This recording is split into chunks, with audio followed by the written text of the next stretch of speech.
होने का प्रयास किया है जो उत्तर प्रदेश को देश के अंदर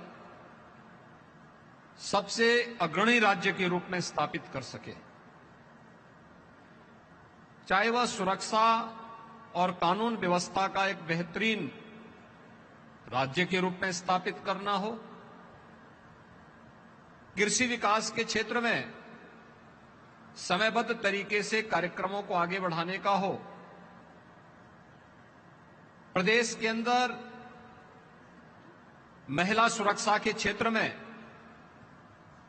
समयबद्ध तरीके से कदम उठाने के कार्यक्रम रहे हों, या फिर अधिक से अधिक नौकरी और रोजगार के लिए शासकीय क्षेत्र के साथ साथ निजी क्षेत्र में भी इन संभावनाओं को हम आगे बढ़ा सकें, इसके लिए प्रदेश को चतुर्थ औद्योगिक क्रांति की ओर हम समय से पूर्व ले जाने के लिए तैयार कर सके, इसके लिए इंफ्रास्ट्रक्चर के अलावा उन सभी सेक्टर से संबंधित पॉलिसीज को समयबद्ध तरीके से आगे बढ़ा करके हम भारत के विकास की ग्रोथ इंजन की अपनी भूमिका का निर्वहन कर सके। इसकी एक लघु झलक कल आपको यहां पर चतुर्थ ग्राउंड ब्रेकिंग सेरेमनी के आयोजन में देखने को मिली होगी। मुझे याद है जब हम लोगों ने पहला ग्राउंड ब्रेकिंग का अपनी सेरेमनी यहां आयोजित की थी, उस समय हमारे पास निवेश के कुल प्रस्ताव जो आए थे उनमें से मात्र 61,000 करोड़ रुपए को हम लोग जमीनी धरातल पर उतारने में सफल हो पाए थे। और जब चतुर्थ ग्राउंड ब्रेकिंग सेरेमनी का आयोजन कल संपन्न हुआ है, तो इस अवसर पर उत्तर प्रदेश ने 10,24,000 करोड़ रुपए से अधिक की परियोजनाओं को जमीनी धरातल पर उतारने के एक बड़े आयोजन को आगे बढ़ाया है। ये 10,24,000 करोड़ 35 लाख युवाओं को सीधे सीधे नौकरी के साथ जोड़ने का एक अभियान है। और इस फील्ड की जो अनंत संभावनाएं हैं, इस क्षेत्र में उन अनंत संभावनाओं को आगे बढ़ाने के लिए उत्तर प्रदेश के इन प्रतिभाशाली युवाओं को उन्हीं के प्रदेश में कार्य देकर के देश के विकास में वे अपना योगदान दे सकें, इस दृष्टि से जिस फील्ड में हमारे पास संभावनाएं हैं उनमें से आर्टिफिशियल इंटेलिजेंस एक महत्वपूर्ण क्षेत्र है। आपने देखा होगा,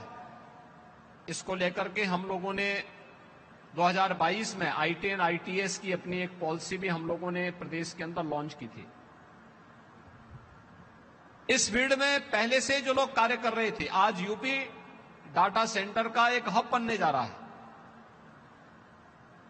3 डाटा सेंटर वर्तमान में या तो स्थापित हो चुके हैं या स्थापित होने की अंतिम प्रक्रिया के साथ जुड़ रहे हैं, और 8 नए, कुल मिलाकर के 8 नए डाटा सेंटर यूपी के अंदर बन रहे हैं। उत्तर प्रदेश के अंदर जहां पर कभी इस प्रकार की संभावना नहीं थी, आज वह यूपी के अंदर संभव हो पा रहा है। यहां पर माइक्रोसॉफ्ट का हो, एचसीएल का हो, या ये बैठे हुए जो हमारे अलग अलग इस फील्ड के प्लेयर हैं, इन लोगों ने भी यूपी की इन संभावनाओं को देखा होगा। उन संभावनाओं को ध्यान में रखते हुए आज जिस एक नए अभियान को लेकर के हम आगे बढ़ रहे हैं, 3 एमओयू अभी यहां पर संपन्न हुए हैं। और मुझे तो अच्छा लगा कि कल प्रधानमंत्री जी ने शिलान्यास का कार्यक्रम किया। इलेक्ट्रिक व्हीकल की जो यूनिट यूपी के अंदर लखनऊ में लगने जा रही है, उन्होंने अपने कार्य को भी प्रारंभ कर दिया है। आज से ही हम लोग, इससे पहले मैं लखनऊ में उसी सेंटर में उस कार्यक्रम में गया था जहां पर उन लोगों ने, उनकी पूरी टीम आकर के वहां काम करना प्रारंभ कर दी है। यानी हमें आज के दिन पर केवल स्केल को ही नहीं देखना है कि हम दुनिया के अंदर, भारत के अंदर सबसे बड़े राज्य हैं, यानी आबादी के अनुसार सबसे बड़े राज्य हैं। हमारे पास स्केल था, उस स्केल को आदरणीय प्रधानमंत्री जी के मार्गदर्शन में स्किल में बदलने के लिए हमारे इंस्टीट्यूशन ने एक अच्छा रोल अदा किया। लेकिन उस स्किल को स्पीड भी चाहिए, और स्पीड के लिए हमें डिजिटाइजेशन को अपनाना ही होगा, और इसमें आर्टिफिशियल इंटेलिजेंस आपकी बहुत बड़ी मदद कर सकता है। ये केवल एक फील्ड में नहीं,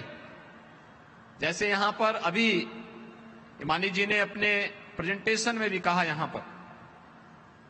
उन्होंने कहा अलग अलग फील्ड है, एग्रीकल्चर में, मेडिकल में, एजुकेशन में, जीवन के उस अलग अलग फील्ड में आप इसका उपयोग कर सकते हैं। ये तो उपयोग करने वाले पे निर्भर करता है कि वह किस रूप में इसको लेता है। इसके लिए उस प्रकार के सेंटर को बनाना, प्रदेश की राजधानी लखनऊ EI का प्रमुख सेंटर बने, हमारे यूनिवर्सिटी भी इसके केंद्र बन सके, इसके लिए IIM लखनऊ और AKTU के भी यहां पे हमारे युवा आज इस कार्यक्रम में भागीदार बन रहे हैं। और मैं चाहूंगा कि जैसे हम लोगों ने गौतम बुद्ध विश्वविद्यालय ग्रेटर नोएडा को इसका एक केंद्र बनाने की दिशा में एक प्रयास प्रारंभ किया है, वैसे ही हम अलग अलग केंद्रों को अभी से तैयार करके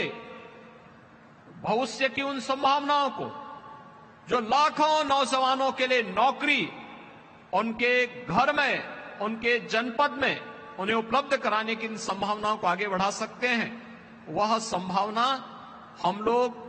इसके माध्यम से दे सकते हैं। कार्य को और आसान कर सकते हैं। बहुत आसान हो चुका है, तकनीक का उपयोग करते करके कितना बड़ा कार्य हो सकता है, हम लोगों ने पिछले 7 वर्ष के अंदर देखा है। कैसे सुशासन के लक्ष्य को प्राप्त किया जा सकता है, डिजिटाइजेशन उसमें कैसे बड़ा रोल अदा कर सकता है। हम लोगों ने पिछले 7 वर्ष के अंदर उत्तर प्रदेश के अंदर प्रधानमंत्री जी के मार्गदर्शन में उसे लागू करके उसको एक कॉमन मैन को लाभान्वित होते हुए देखा है। यही उत्तर प्रदेश था, जिस उत्तर प्रदेश में 2016-17 तक लोग भूखों मर रहे थे, यहां पे भूखमरी से मौतें होती थी। आज यही उत्तर प्रदेश है। उत्तर प्रदेश में पब्लिक डिस्ट्रीब्यूशन सिस्टम देश का सबसे सुंदरतम मॉडल खड़ा हो चुका है। पॉइंट सेल मशीन के माध्यम से हम एक जगह स्क्रीन में प्रदेश के अंदर सभी 80,000 फेयर प्राइस शॉप की मॉनिटरिंग एक जगह से कर सकते हैं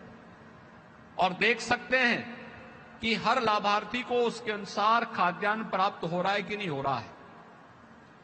सरकार की बचत भी हो रही है, लेकिन साथ साथ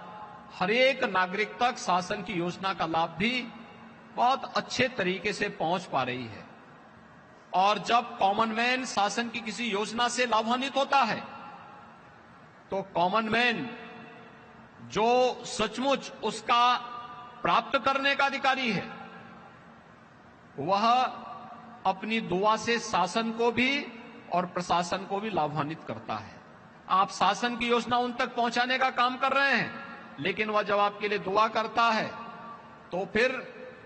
आपके कार्य करने की स्पीड और भी बढ़ती है। आज टेक्नोलॉजी आपके लिए कितना सहायक हो सकता है, आज आप इस क्षेत्र में देख सकते हैं। डीबीटी के माध्यम से शासन की योजना एक एक व्यक्ति तक पहुंच जाना, ये उसी फील्ड को, उसी का एक माध्यम है। और उत्तर प्रदेश के इन युवाओं को हम डिजिटली सक्षम बना सके। आज तो उत्तर प्रदेश सरकार स्वामी विवेकानंद सशक्तिकरण मिशन के अंतर्गत 2 करोड़ युवाओं को टैबलेट और स्मार्टफोन वितरण करने के एक बड़े कार्यक्रम को आगे बढ़ा रही है। हम लोग अब तक 20 लाख यूथ को ये सुविधा उपलब्ध करवा चुके हैं। शासन की योजनाओं के साथ जोड़ने का कार्यक्रम हमारा चल रहा है। 1 डिस्ट्रिक्ट 1 प्रोडक्ट की योजना, पीएम विश्वकर्मा या विश्वकर्मा श्रम सम्मान की योजना के साथ इस टेक्नोलॉजी को अपना करके कैसे हम इसकी ग्रेडिंग बढ़ा सकते हैं, इसको और भी आगे बढ़ाने की प्रक्रिया का हिस्सा कैसे बना सकते हैं, यह आज देखने की आवश्यकता है। और मुझे प्रसन्नता है कि उत्तर प्रदेश की इन संभावनाओं को आगे बढ़ाने के लिए जो कार्य यहां पर प्रारंभ हुआ है, वह एक नए स्तर पर है, लेकिन उत्तर प्रदेश उसका एक प्रमुख हब के रूप में स्थापित होगा। आपने देखा होगा पिछले 7 वर्ष के अंदर उत्तर प्रदेश के अंदर, जिस उत्तर प्रदेश में पहले निवेश कोई नहीं करता था, आज मोबाइल मैन्युफैक्चरिंग का एक सबसे बड़े देश के केंद्र के रूप में उत्तर प्रदेश उभरा है। आज यहां पर इस फील्ड में उसके कंपोनेंट बनाने के कार्य तेजी के साथ यूपी के अंदर इस प्रकार का निवेश आया है। हर एक फील्ड में उत्तर प्रदेश ने जो नए लक्ष्य तय किए हैं, इन लक्ष्यों को प्राप्त करने की दिशा में हम आगे बढ़ेंगे। इस फील्ड में जो आज हमारे साथ 3 MOU यहां पे संपन्न हुए हैं, इनके अलावा और भी जो हमारे पास इस फील्ड के प्लेयर बैठे हुए हैं, मैं उन सब से आग्रह करूंगा वे उत्तर प्रदेश के इस पोटेंशियल को समझे। उत्तर प्रदेश में आज इस बात को कहता हूं, जो उत्तर प्रदेश में आज निवेश नहीं करेगा, कल वो पछताएगा कि देखिए साहब हमने नहीं किया, हम पीछे रह गए। जैसे समय के अनुरूप अगर हम नहीं चल पाएंगे तो हम पछताते हैं कि हमने समय पे निर्णय लिया होता तो हमारा राज्य भी वहां होता। और मुझे लगता है कि निवेशकों के लिए भी यह एक सही बैठता है कि वे भी अगर समय से ये निर्णय नहीं लेंगे कि जो पॉलिसीज आई हैं, इन पॉलिसीज का लाभ समयबद्ध तरीके से लेकर के अगर आप निवेश नहीं कर पाएंगे तो जो निवेशक होगा वह लाभान्वित होगा, प्रदेश की जनता भी लाभान्वित होगी, लेकिन जो छूट जाएगा उसके सामने पश्चाताप की सिवाय और कुछ नहीं होगा, क्योंकि उस समय वह कहेगा कि साहब हम भी उस समय का निर्णय लिए होते तो हम भी आगे बढ़ चुके होते। और मैं इस अवसर पर उत्तर प्रदेश सरकार की ओर से आपको इस बात के लिए आश्वस्त कर सकता हूं कि उत्तर प्रदेश में होने वाला एक एक निवेश पूरी तरह सुरक्षित भी होगा और सरकार के द्वारा पूरी तरीके से हर प्रकार की अपनी प्रतिबद्धताओं को समयबद्ध तरीके से आगे बढ़ाने के लिए भी मैं आपको आश्वस्त कर सकता हूं। मुझे प्रसन्नता है कि आज यहां पर 3 MOU यहां पे सरकार के साथ हुए हैं। सरकार का जो विजन है कि लखनऊ में एयरपोर्ट के पास एक AI का महत्वपूर्ण सेंटर स्थापित कर सके, इसका एक हब बन सके प्रदेश की राजधानी लखनऊ, और साथ साथ गौतम बुद्ध विश्वविद्यालय ग्रेटर नोएडा भी, गौतम बुद्ध नगर जनपद में भी हम इस प्रकार के एक नए सेंटर की स्थापना कर सकें।